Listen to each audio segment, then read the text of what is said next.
Shalom, shalom.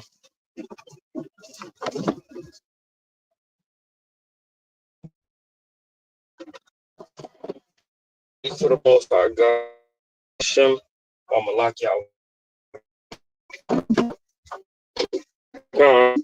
So first and foremost, man, I want to give all honor and glory to Yahweh, Ba'ashem, wa Malak Yahushai, right? For another beautiful day, man. You know, approaching this Feast of Trumpets, right? Coming soon, man. You know, that feast day is coming soon, and then we got the Feast of Tabernacles. Both are real beautiful feast days. If you haven't already bought your trumpet, you know, I advise you to go ahead and do that, man. You got 2 weeks, man. You know, 2 weeks until it's time to blow up them trumpets on the new moon. You understand? So,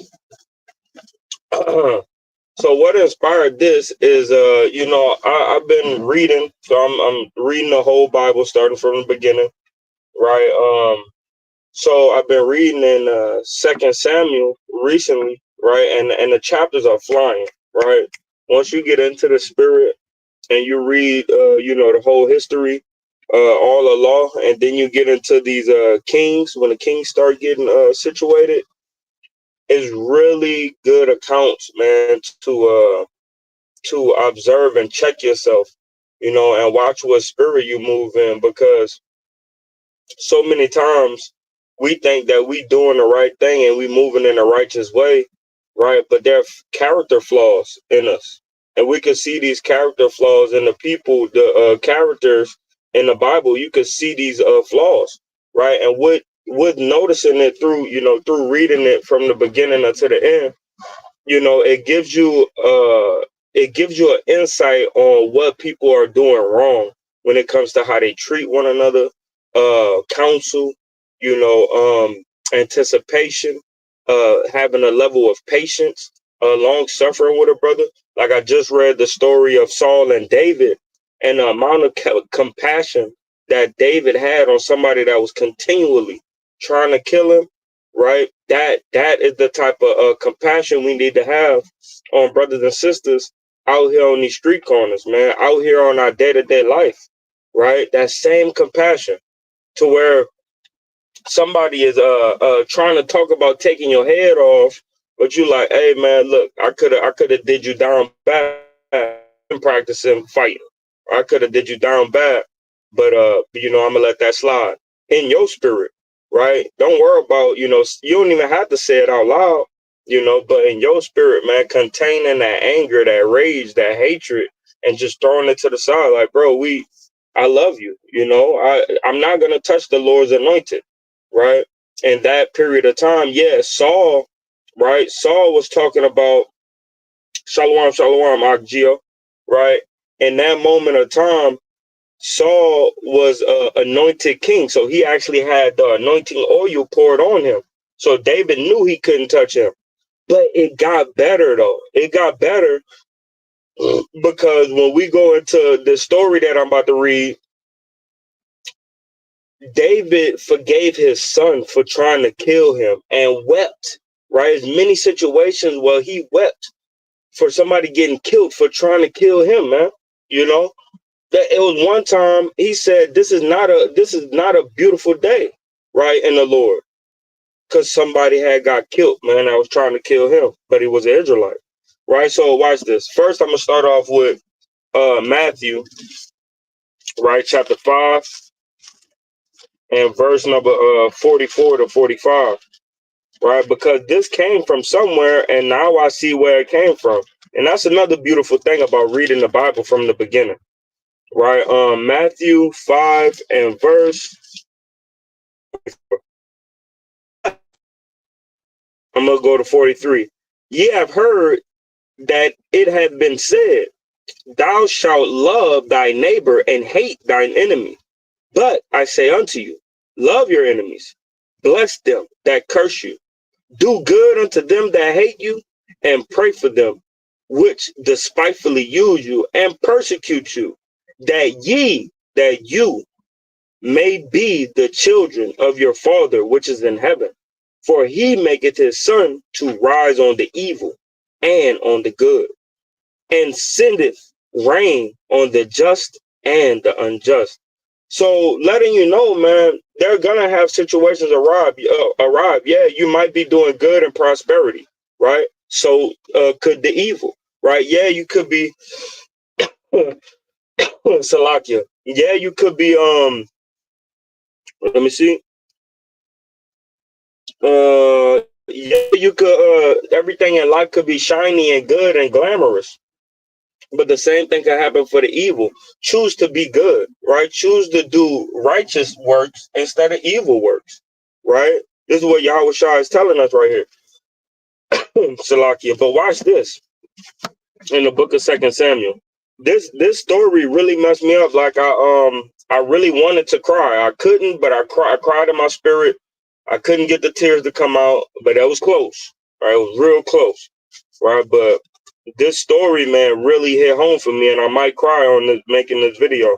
So I want to go to Second Samuel, right, chapter 18 and verse number 9, right, and Lord willing, y'all could get to that chapter, right, and mark this, and highlight it, right.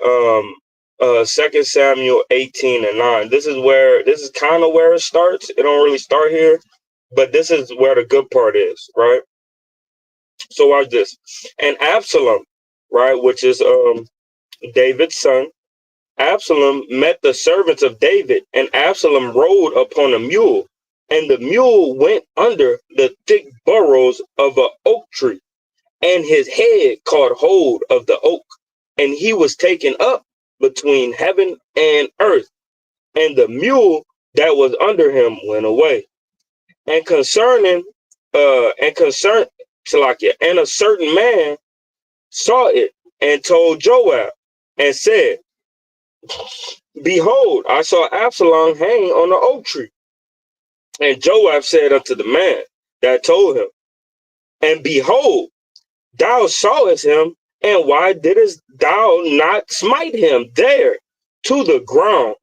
And I would have given thee 10 shekels of silver and a girdle.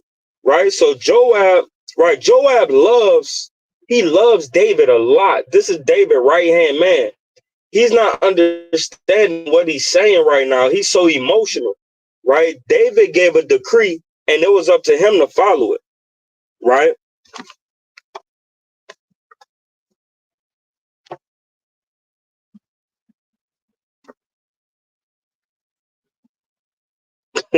He's stupid, right? So um, Joab, right, was David's right hand man. He loved David, right? And he not knowing that, he not understanding. He's thinking, man, Absalom been trying to kill us, kill you, kill your sons, kill your daughters. He took your concubines, right? Why are you trying to spare this young man, right? But David gave a decree earlier on before they went to go defeat some of the other Israelites, right? That was under Absalom. He told them, hey, whatever you do, don't hurt, right, Absalom. Bring him back to me, right? Spare his life. And Joab didn't listen. So he said, if you would have killed them, I would have paid you, right? But watch what the servant said. Watch this. And the man said, this is 2 Samuel chapter 18 and verse number 12. And the man said unto Joab, though I should receive 1,000 shekels of silver in my hand, yet would I not put forth my hand against the king's son? For in our hearing the king charged thee, and Abishai, and Ittai, saying, beware that none touch the young man Absalom. Otherwise, I should have wrought falsehood against mine own life, for there is no matter hid from the king. And thou thyself wouldst have set thine hand against me. He said, man, if I would have went through with what you talking about, and I would have killed Absalom, you would have killed me, right? Like, I don't trust you. I don't believe you. That's not how this go. Surely you would have killed me, right? Because the king would have decreed for me to be killed, right? So smart servant, right? This was a smart man. And he said, and thou thyself wouldst have set thine hand against me. Then said Joab, I may not tarry thus with thee.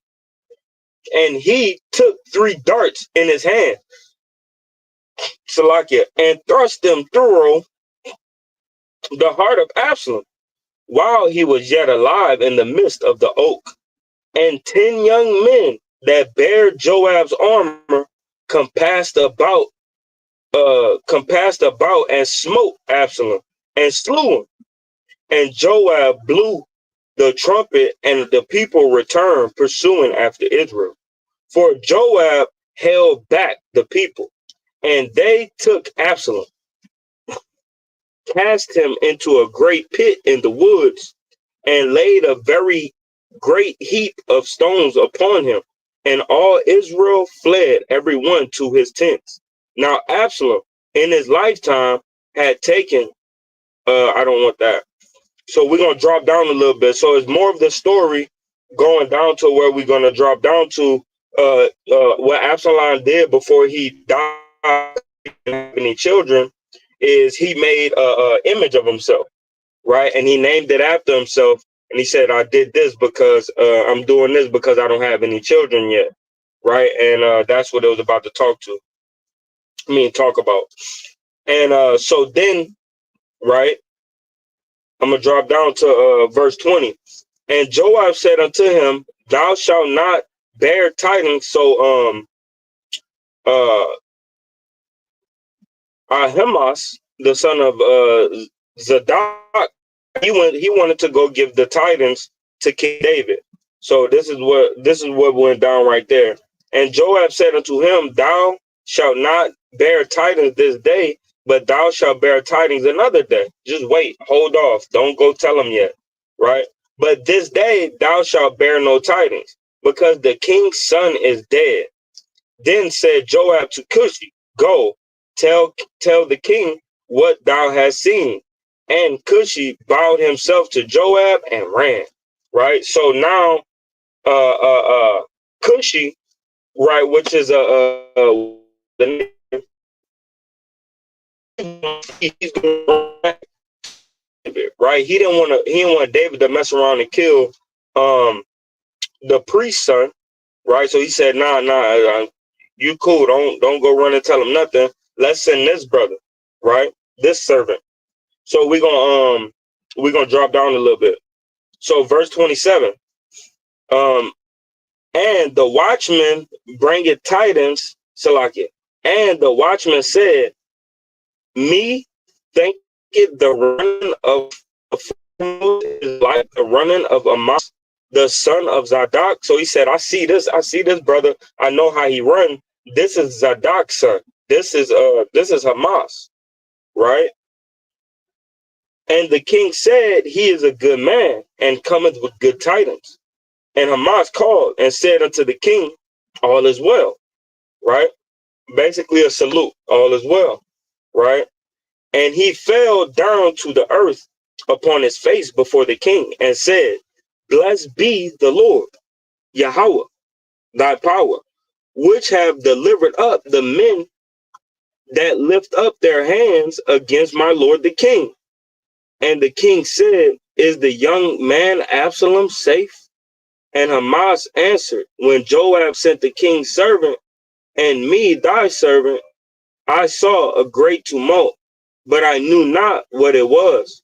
And the king said unto him, turn aside and stand here. And he turned aside and stood still. And behold, Cushi came, and Cushi said, tidings, my lord, right? Greetings, my lord, right? The king.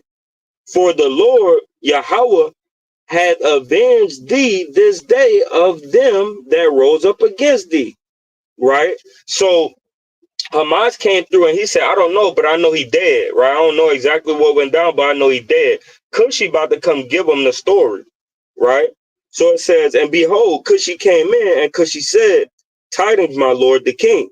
For the Lord, Yahweh, have avenged this day, have avenged thee this day of all them that rose up against thee. And the king said unto Cushi, is the young man Absalom safe? And Cushi answered, the enemies of my lord the king, talking about David, and all that rise against thee to do thee hurt, be as the young man is. Meaning he dead like everybody else that tried to kill you, Lord. Right? That tried to kill you, King David. He dead too. Right? He boasting. Right? They're not understanding that he didn't want his son to die. Right? And the king was much moved and went up to the chamber over the gate and wept. And as he went, thus he said, O my son, Absalom, my son Absalom, would God I had died for thee, O Absalom, my son Absalom, my son. Right? I mean, you gotta feel that, man. You know, you gotta feel that, man. His son sitting here, you know, trying to kill him to take his kingdom. And David's like, no, man, like, y'all tripping, bro. You gonna have to bring him back. You know, that's my baby. You feel what I'm saying? Not only that, he's the anointed. He's my son. I'm the king. Like, have mercy, you know? And David's showing his mercy, but these brothers didn't listen to him, right? And it said, so I'm gonna drop down in 19, and it says, Salakia. And it says, this is 2 Samuel 19, verse 1. And it was told Joab, behold, the king weepeth and mourneth for Absalom. And the victory that day was turned into mourning all the people. Salakia, turned into mourning unto all the people. For the people heard say that day how the king was grieved for his son.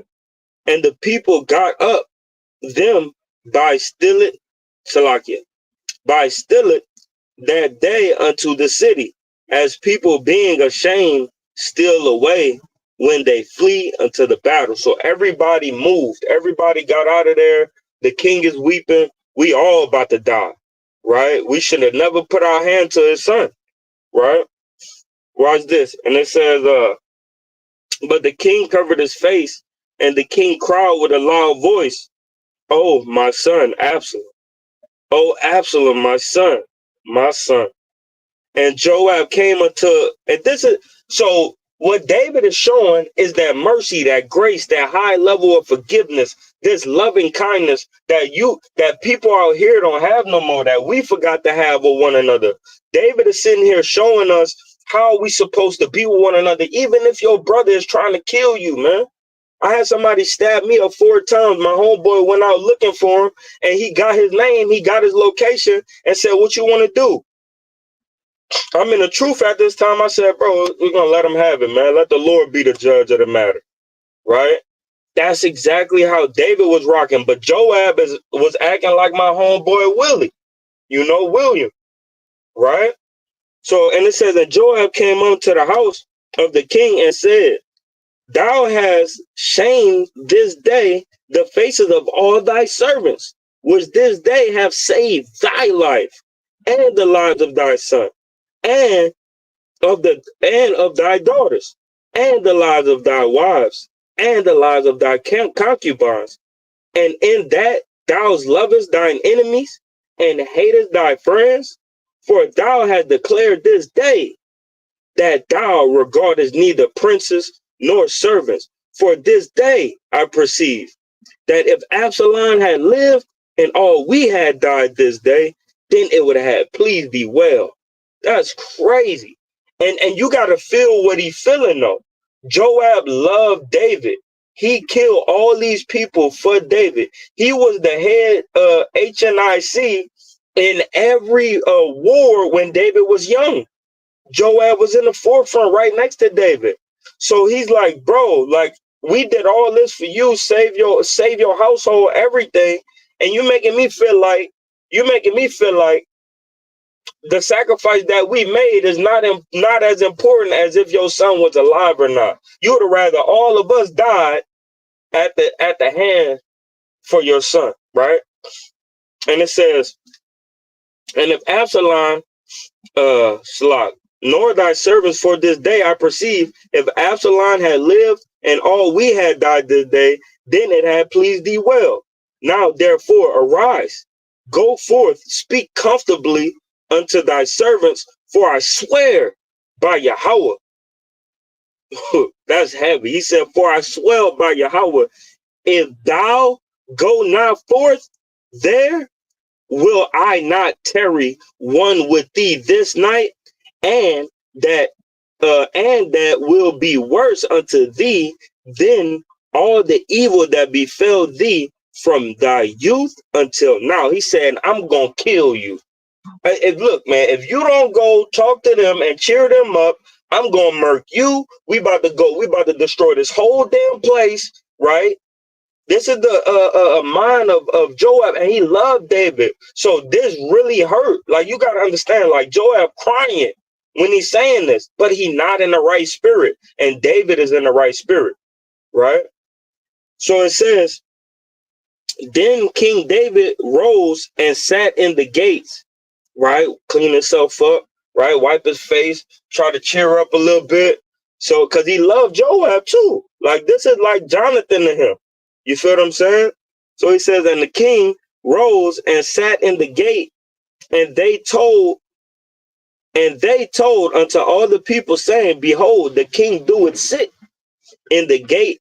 And all the people came before the king, for Israel had fled every man into his tent. Right? And I would keep on going, but I'm gonna rest a little bit more on my lunch. But this whole story shows us that when Christ came in Matthew chapter 5, verse 43 on down to 45, he's telling us that the spirit that David was moving in right here was the right spirit. That abundance of mercy and grace that he wanted to give to his son. And no, he didn't want everybody else to die and Absalom to be safe. He wanted them to go redeem Absalom, bring him back so he could give Absalom another chance. Right. And this is why we get, how many times should I forgive my brother? 7 times? And he said, no, 70 times 7. Right.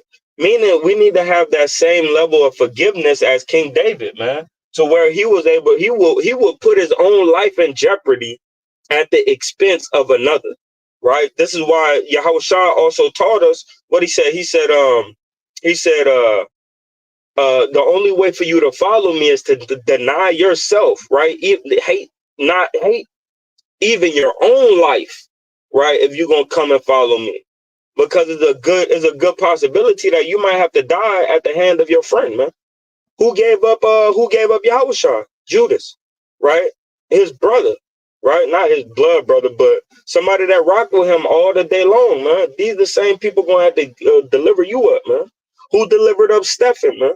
Stephen, right? Stephen, otherwise Stephen. Who delivered him up? His own people that loved him, that he taught or tried to teach, right? Same thing gonna be with us, man. And we have to say, forgive them, Father, for they know not what they do, and extend that same level of grace, mercy, and peace that Yahweh, Ba'ashem Yahushua, shows to us, right? So never take the approach of Joab in this instant, man, to where you take it upon your own hands to save somebody, right? By shedding blood, man. Right? Don't do that. Well, they said they was gonna kill you, so I went and whacked them first. Bro, that's not the right spirit. Right? That is not the right spirit, bro. Have mercy, man. Right? He said he was gonna whack me, but we'll see. It'll be the Lord's will. Right?